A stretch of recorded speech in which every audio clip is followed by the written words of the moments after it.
Yes friends, मैं हूं CA प्रशांत सारडा और आपका फिर से एक बार स्वागत है क्वेश्चनर सेशन में।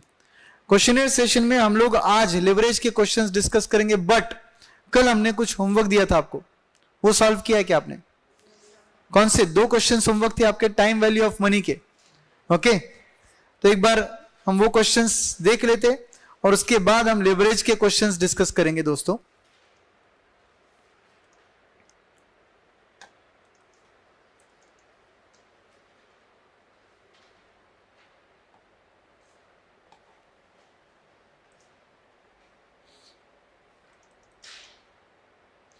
Which 2 questions were your homework? Question number 4 and 8.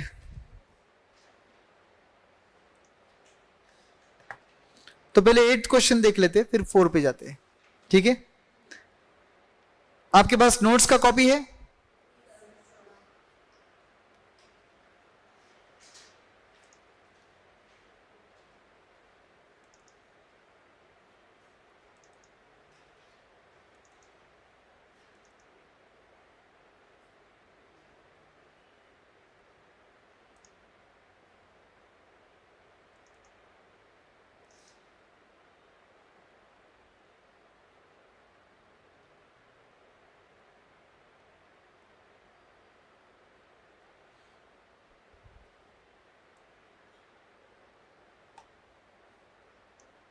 Yes guys, ये रहा आपके सामने क्वेश्चन नंबर 8।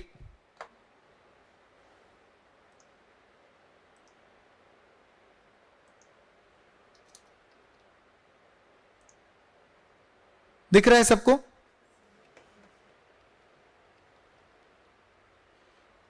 हाँ जी, क्वेश्चन नंबर 8 आपके स्क्रीन पर है।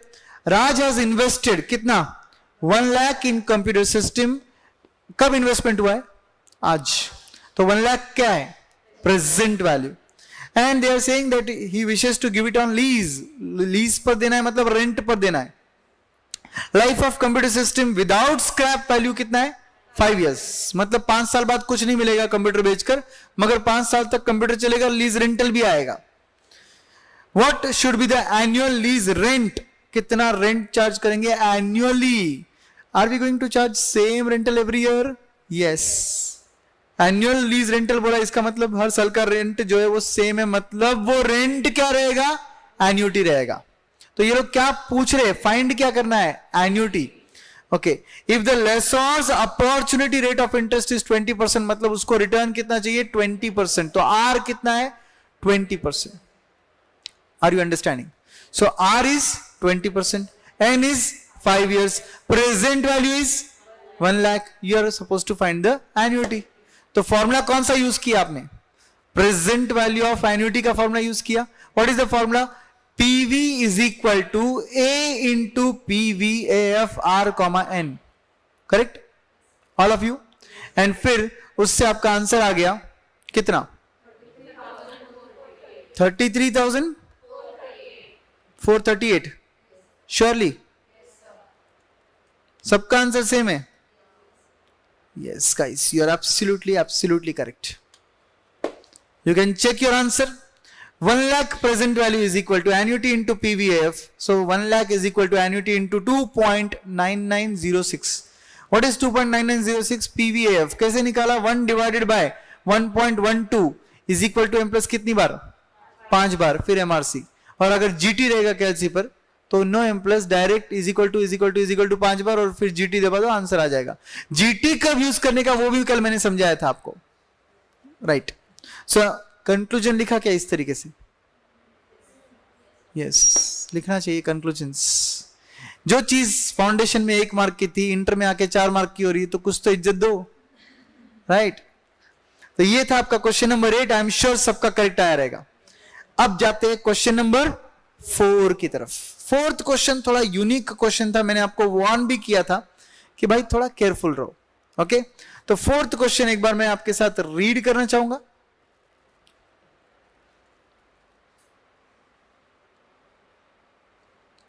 What is the present value of income stream which provides 2,000 a year for the first 5 years? And ₹3,000 a year forever thereafter. Forever तो समझा, thereafter बहुत इंपॉर्टेंट था, समझे क्या? मतलब कब से? 6th ईयर से आगे, मतलब पहले 5 साल नहीं, 6th ईयर से आगे। जेपा, that was the biggest hurdle for us. अगर ऐसा लिखा रहता 2,000 a year for first 5 years and 3,000 a year forever, thereafter नहीं लिखा रहता, तो इसका मतलब 2,000 पहले 5 साल मिलेंगे, मगर 3,000 फर्स्ट ईयर से हर साल मिलेंगे। ऐसा हो जाता, आंसर बहुत इजी हो जाता। जेपा क्या? मगर पहले 5 साल 3,000 मिल रहे हैं क्या? नहीं।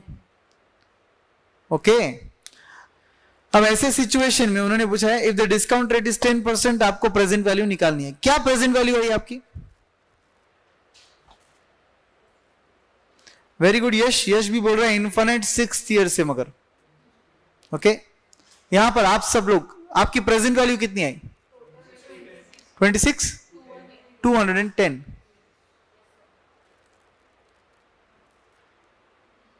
नहीं आई? कितना है? कुछ और ही आया आंसर। क्या आया? कुछ तो आया रहेगा ना, नंबर ही आया ना, क्या अल्फाबेट्स आए?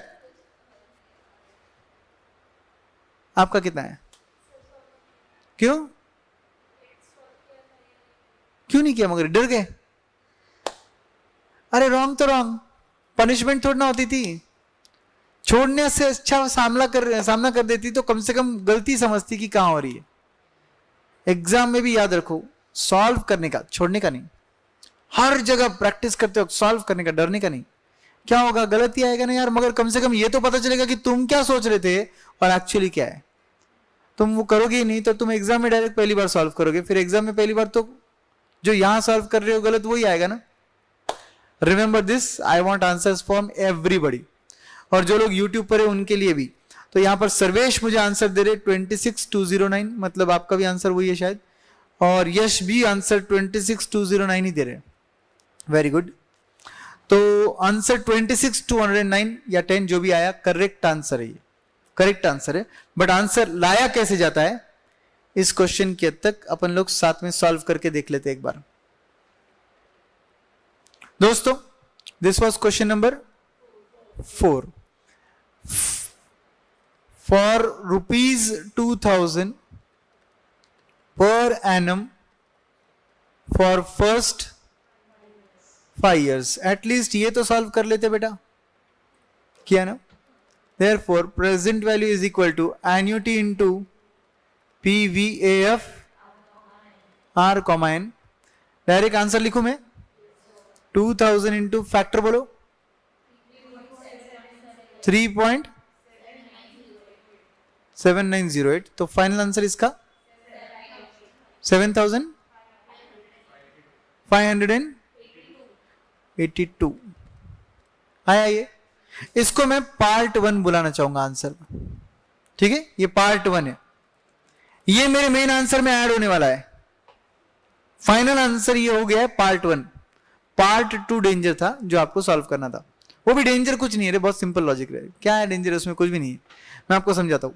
Part 2 for ₹3,000 per annum indefinitely from 6th year onwards।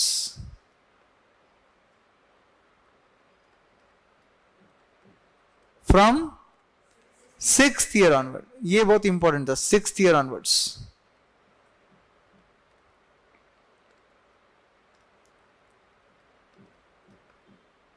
ठीक है? तो क्या हुआ ना, लॉजिकली पहले 5 साल नहीं मिला, इतना याद रखो, ठीक है? अब अपन अज्यूम कर लेते हैं कि फर्स्ट ईयर से इन्फिनिट मिला, तो उसका प्रेजेंट वैल्यू आ सकता है। फर्स्ट ईयर से इन्फिनिट मिला तो उसका प्रेजेंट वैल्यू कैसे निकालेंगे? A/R से, ठीक है? तो अपन बोलेंगे present value is equal to A/R। Annuity कितना लेंगे? 3,000। R कितना लेंगे? 10%। इसका आंसर कितना आएगा? 30,000। बट दोस्तों 30,000 फाइनल आंसर नहीं है, क्योंकि वो फर्स्ट ईयर से इन्फिनिट मिलता तो उसका प्रेजेंट वैल्यू ये करेक्ट होता, मगर पहले 5 साल नहीं मिला, उसका इंपैक्ट इसमें देना पड़ेगा। जो नहीं मिला उसको इसमें से माइनस करना पड़ेगा। जो पहले 5 साल नहीं मिला उसका प्रेजेंट वैल्यू निकाल सकते हो क्या आप? क्योंकि ये प्रेजेंट वैल्यू है, क्योंकि ये प्रेजेंट वैल्यू है, तो पहले 5 साल जो नहीं मिला उसका प्रेजेंट वैल्यू निकाल सकते। कौन सा फॉर्मूला यूज करेंगे? ये ऊपर वाला ही फॉर्मूला यूज होगा ना, PV is equal to A into PVF. Okay, I will now say but दो तरीके इसको सॉल्व करने के, मैं एक पहला तरीका दिखा देता हूं, दूसरा तरीका भी दिखा दूंगा, ठीक है। But first 5 instalments are not received,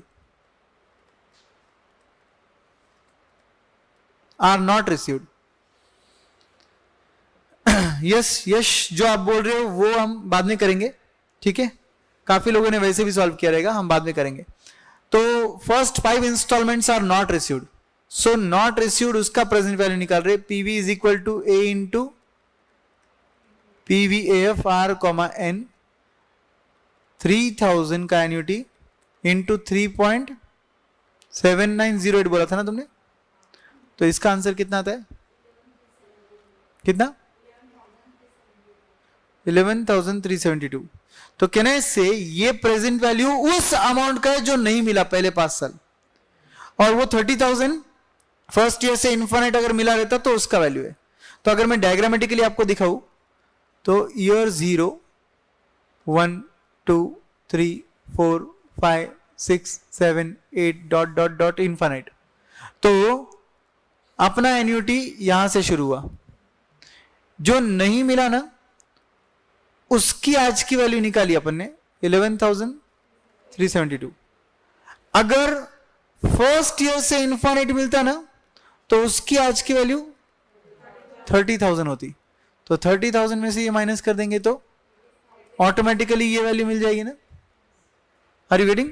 तो इसका आंसर कितना आता है? 18,628। I hope you got it. 2 दीवारें है, इसके बीच का डिस्टेंस 100 फीट है। मेरे पास इतना बड़ा टेप नहीं है कि मैं मेजर कर सकूं, मगर मुझे प्लान से समझ रहा है, ठीक है, फ्लोर प्लान से समझ रहा है कि 2 दीवार का डिस्टेंस 100 फीट है।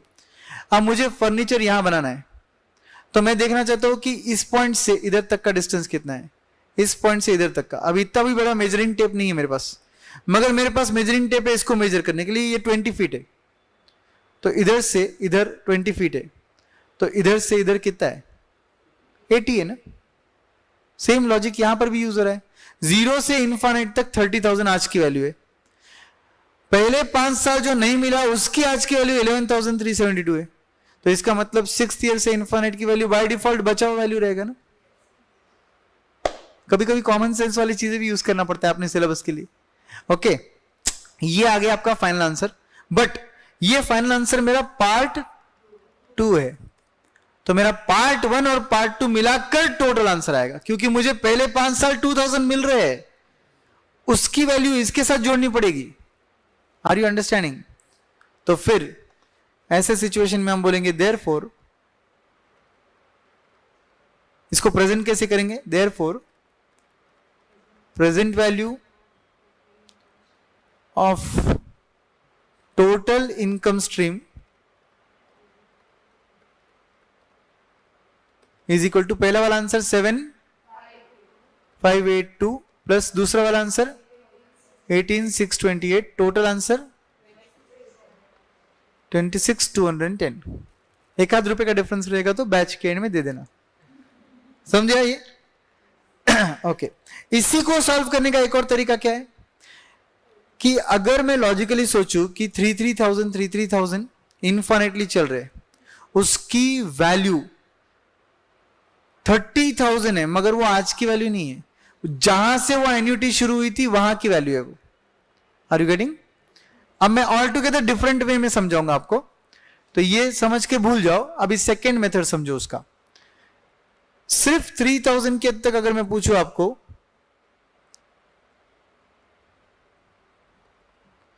आपका एन्युटी कब से शुरू हुआ है? 6th ईयर से शुरू हुआ है। आप PV is equal to A by R कहां लगाओगे? 6th ईयर के बिगिनिंग में। क्योंकि सिक्स्थ ईयर से एंड से जो वैल्यू शुरू हो रही है इन्फाइनाइट तक, उसको अगर PV is equal to A by R लगाएंगे तो वो सभी वैल्यूज जो सिक्स्थ ईयर एंड से इन्फाइनाइट चल रही है वो सिक्स्थ ईयर के बिगिनिंग में आ जाएगी। ओके, तो ये वैल्यू आप जब सॉल्व करोगे तो 3000 बाय 10% 30K 30,000 कहां पर आ गई ये वैल्यू? सिक्स्थ ईयर के बिगिनिंग में आ गई। Okay, so 30K is sixth year का beginning. Can I say sixth year beginning is nothing but fifth year end? Sixth year beginning is fifth year end. Sir ऐसे क्यों बोल रहे हैं मगर आप? क्योंकि मेरे पास फैक्टर ईयर के एंड के लिए। Are you getting? मेरे पास जो फैक्टर्स अवेलेबल है, जो कल से तुम सीख रहे थे फैक्टर्स, वो ईयर के एंड के लिए, बिगिनिंग के लिए नहीं है। तो can I say 30,000 which is sixth year beginning का figure is fifth year end का फिगर? तो फिफ्थ ईयर के एंड का फिगर को 0 ईयर पे लाने आता ना अपने को। फिफ्थ ईयर एंडिंग का फिगर एक ही फिगर है ना, 30,000, उसको तुम 0 ईयर पे ला सकते ना। ये switch formula, present value is equal to future value into PVF R comma N. Future value कितना लेंगे? 30,000 इंटू पीवीएफ निकालो, आर 10% लो, एन फिफ्थ ईयर तक। 1 divided by 1.12 1.1 1 divided by 1.1 is equal to 5 bar 0.6209 multiply करके answer 18,628। जो answer हमारा पहले आया वही आंसर डायरेक्ट आ गया। डायरेक्ट लाने का लॉजिक क्या था? 33,000 सिक्स्थ ईयर एंड से शुरू हुए थे। अगर PV is equal to A by R ऐसा सोचेंगे कि हम सिक्स्थ ईयर एंडिंग पे लगा रहे हैं, तो एक्चुअली वो एंडिंग पे नहीं लगता, उससे सिक्स्थ ईयर बिगिनिंग की वैल्यू मिलती है। क्योंकि जस्ट सोचो, फर्स्ट ईयर एंड से शुरू होने वाला कैश फ्लो इनफाइनाइट तक चल रहा है, तो PV is equal to A by R से वो 0 ईयर पे आ रहा है, मतलब फर्स्ट ईयर बिगिनिंग पर आ रहा है। और फर्स्ट ईयर बिगिनिंग मतलब अभी सेम लॉजिक में वहां पर भी लगा रहा हूं। सिक्स्थ ईयर एंडिंग से जो इनफाइनाइट वैल्यूज है वो सिक्स्थ ईयर बिगिनिंग पर आ गए, PV is equal to A by R से, और वो वैल्यू 30,000 है। सिक्स्थ ईयर बिगिनिंग मतलब फिफ्थ ईयर का एंड। समझे क्या? तो फिर हमारा आंसर 18,628 प्लस 7502 कितना? 7582। बस इसके साथ ऐड करना है और डायरेक्ट आंसर आ जाएगा। Yes, very good. समझे क्या? Which ever is easy for you, solve with that method. Which ever is easy, preferably go with this method. Preferably go with this method, क्योंकि ये मेथड थोड़ा logical, easily समझता भी है और लेंदी भी नहीं है।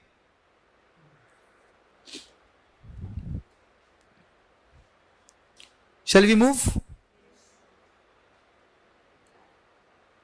Yes.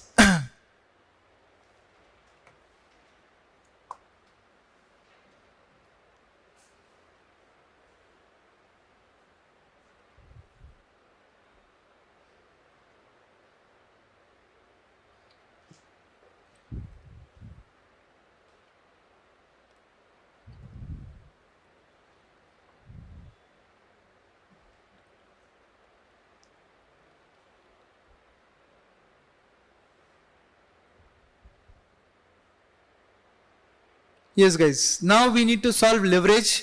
leverage के क्वेश्चनर, leverage के जो क्वेश्चनर है वो आपके स्क्रीन पर है।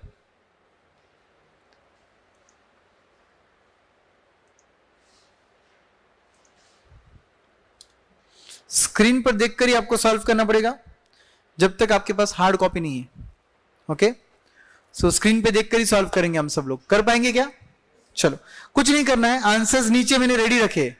कैलसी पे पहले आपको करना है, जहां जरूरत गिरी वहां पर सॉल्व भी करना है। ठीक है, मैं स्क्रीन पर सिर्फ क्वेश्चन दिखाऊंगा, नीचे थोड़ा बहुत आंसर दिखेगा, आपको वहां देखना नहीं है। ठीक है, अल्टीमेटली आप ईमानदार हो क्योंकि आपकी एग्जाम दिसंबर में, मेरी नहीं। ठीक है, तो ये आपका क्वेश्चनर है जो आपको स्क्रीन पर दिख रहा है।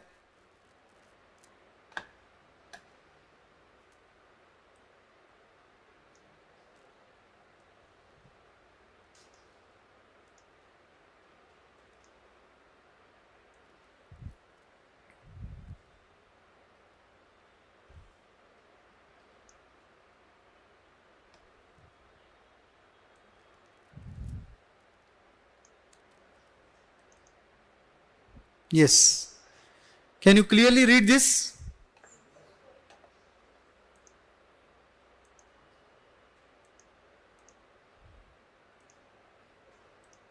थोड़ा जूम कर लेता हूं ताकि आपको स्क्रीन से भी पढ़ने आ जाएगा. Yes. If you want to order the questionnaire notes, you can also order the questionnaire notes. You will get it. Okay. Meanwhile, there is no requirement because here we are solving as of now. But जिनको hard copy चाहिए extra practice के लिए वो order भी कर सकते हैं.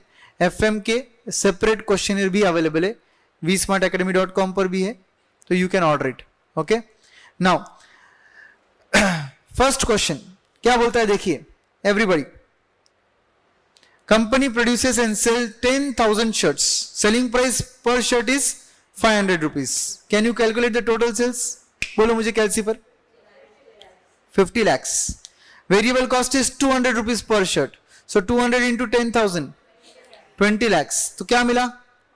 Contribution मिला. सेल्स में से वेरिएबल कॉस्ट गया, कंट्रीब्यूशन आया. Okay. And they are saying the operating fix cost is 25 lakhs. तो आपका आंसर आया था पहले कितना? 30 lakhs. 50 minus 20 किया था तो 30 आया था. 30 में से 25 लेस करेंगे तो आपका EBIT आ जाएगा 5 lakhs. Okay. They are saying calculate the operating leverage. Such a simple question. कितना? 6 times. Sure? Okay. If the sales are up by 10%, what is the impact on EBIT? Sales are up by 10%, then EBIT पे impact कितना होगा? 60% impact होगा. कैसे? 10% sales. For every 1% there is 6 times. 6%. So 10% के लिए into 6 करके 60% हो जाएगा. Okay? सब लोगों को समझा क्या? कोई डाउट, कोई डिफिकल्टी है? तो आपने जो जो आंसर बोले थे वो सब आंसर, ऑब्वियसली ये सब जो भी मैं सॉल्व करा रहा हूं इसके साथ साथ आप देख सकते हो, बट यहां पर रेडीमेड मैं आपको आंसर इसलिए प्रोवाइड कर रहा हूं ताकि आपको भी समझे कि जो आप सॉल्व कर रहे हो करेक्ट है क्या. तो आपने बोला था 5 लाख, ये देखिए 5 लाख यहां पर करेक्ट आंसर आया. आपने बोला था 6 टाइम्स, ये देखिए 6 टाइम्स करेक्ट आंसर आया आपका. एंड फाइनली आपने बोला था 60%, ये देखिए 60% आपका करेक्ट आंसर है. बराबर. नेक्स्ट क्वेश्चन नंबर 2 देखो अभी. Calculate the operating leverage for each of the firms. कितने फर्म्स है? 4 फर्म्स है. For each of the firm you have to calculate it. 4 firms है आपके पास, A B C D. From the following prices and the cost data is given to you. Prices क्या है? Selling price per unit दिया है, variable cost per unit दिया है, fixed operating cost दे रखा है, एंड इन्होंने बोला है what conclusions you can draw with respect to the level of fixed cost and the degree of operating leverages. Explain. And yes, lastly they have told you assuming the number of units are 5,000. ये number के लिए अपन starting से ढूंढ रहे थे दिमाग में. 5,000 कहां है? तो 5,000 इंटू सेलिंग प्राइस करने से आपको क्या मिलेगा? सेल्स मिल जाएगा. 5,000 इंटू 6 कर ये वेरिएबल कॉस्ट पर यूनिट करने से क्या मिलेगा? वेरिएबल कॉस्ट मिल जाएगा. सेल्स में से वेरिएबल कॉस्ट लेस करेंगे तो कंट्रीब्यूशन आ जाएगा. गिवन फिक्स कॉस्ट लेस करने से EBIT आ जाएगा. ओके. और अगर EBIT तक पहुंच ही गए हैं तो उन्होंने अपने को क्या पूछा है? Operating leverages. तो ऑपरेटिंग लेवरेजेस के what calculations you can draw with respect to level of fix cost and operating leverage. तो पहले आप ऑपरेटिंग लेवरेज निकालना चाहिए और उस ऑपरेटिंग लेवरेज को फिक्स कॉस्ट के साथ कंपेयर करके क्या कंक्लूजन आएगा ये तो आपको पता ही है. क्या कंक्लूजन आएगा? जिस फर्म का फिक्स कॉस्ट ज्यादा है उसका आपका जो लेवरेज है वो हाई होगा, DOL लेवरेज हाई होगा. ओके. बट यहां पर ऐसा नहीं हो सकता है. यहां पर सेल्स के साथ कंपैरिजन करना पड़ेगा आपको. हर एक जगह सेल्स भी तो अलग है ना, हर एक जगह सेलिंग प्राइस अलग है. एक्चुअली सेल्स मतलब यूनिट्स पे नहीं मगर सेलिंग प्राइस अलग है. ओके. तो आपको देखना पड़ेगा.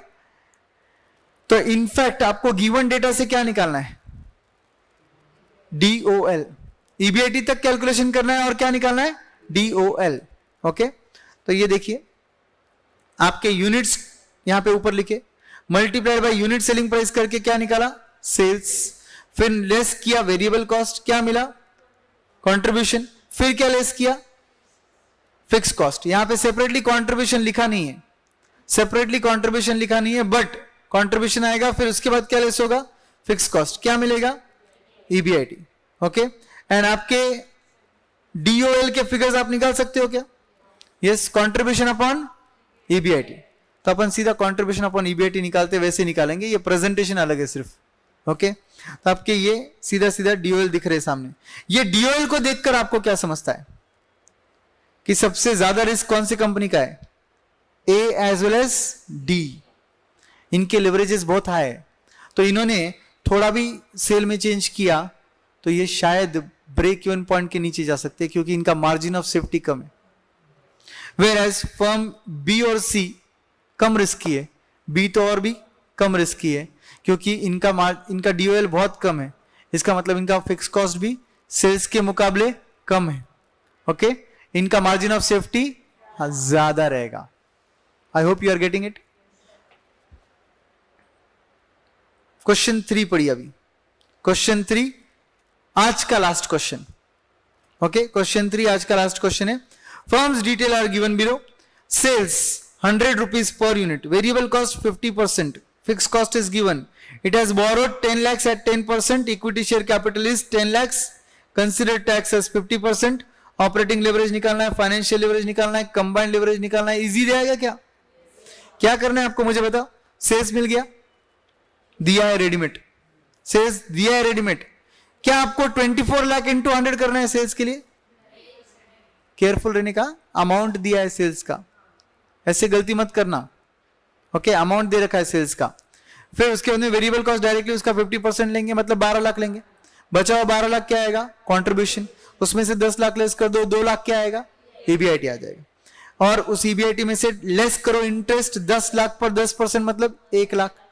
और फिर क्या मिलेगा? ईबीटी। उस पर पे कर दो टैक्स 50%, बचा हुआ टैक्स क्या आया? ईएटी। समझे यहां तक? ओके, ऑपरेटिंग लेवरेज निकल जाएगा। बोलो फॉर्मूला क्या है?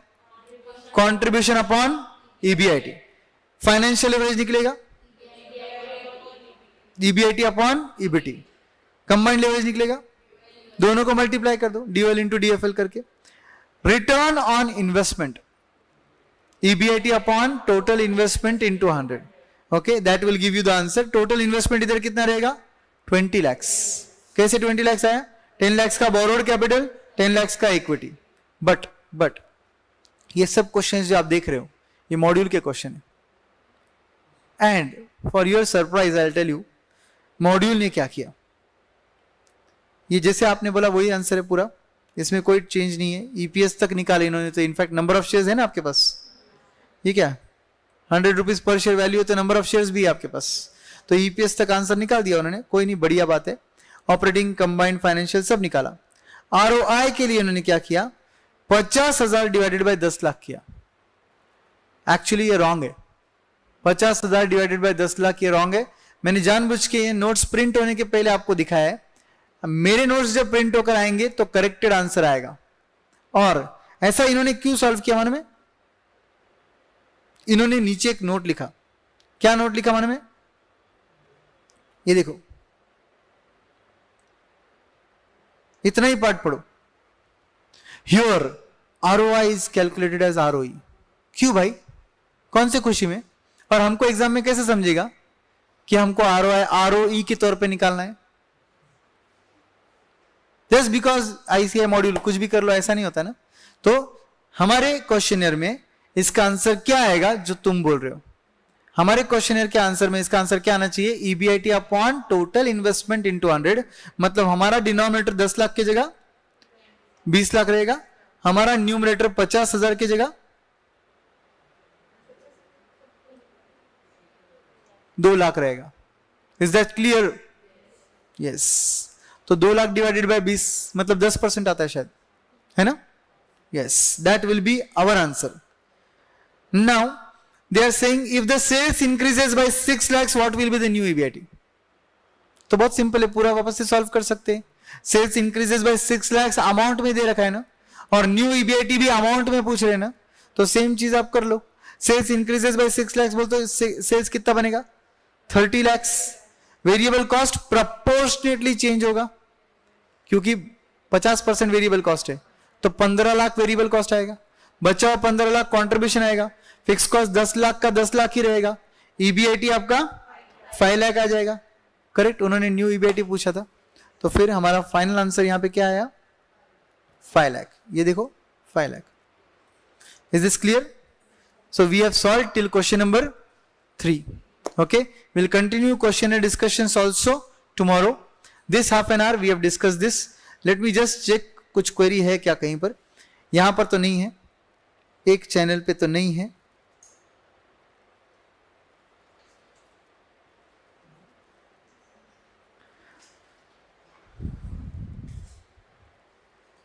आंसर्स दे रहा है, इनफैक्ट यश आंसर दिया है पूरे क्वेश्चंस का.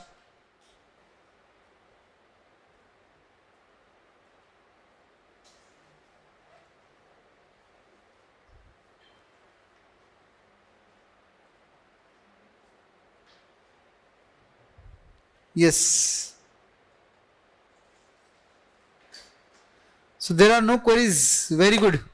We are able to solve all the questions properly. See you guys tomorrow. We will complete leverage tomorrow. We have the target to complete leverage so that you can solve. And you can see that through questionnaires also, we are not just catering ICA model question, but we are also rectifying them. Okay. Which creates confusion many times for you guys. So I will be adding few more questions also in questionnaire regarding leverage, but I am going to cater all questions of module also. Okay. Bye bye friends. See you tomorrow.